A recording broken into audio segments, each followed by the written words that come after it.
ഇന്നൊരു grilled chicken ആയാലോ.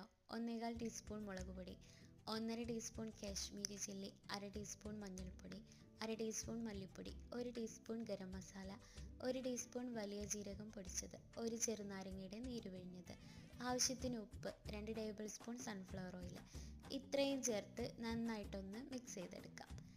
എന്നിട്ട് കഴുകി വൃത്തിയാക്കി വെച്ചിരിക്കുന്ന ചിക്കനിലേക്ക് ഈ മസാല നന്നായിട്ടൊന്ന് തേച്ച് പിടിപ്പിക്കാം. അതിനുശേഷം അരമണിക്കൂർ ഫ്രീസറിൽ ചിക്കൻ ഒന്ന് എടുത്ത് വയ്ക്കാം. ഫ്രീസറിൽ നിന്ന് എടുത്തിട്ട് ഒരു ഫോയിൽ പേപ്പറിൽ കുറച്ച് കറിവേപ്പിലയും ചില്ലി ഫ്ലേക്സും ഇട്ട് നന്നായിട്ടൊന്ന് ഗ്രില്ല് ചെയ്തെടുക്കാം.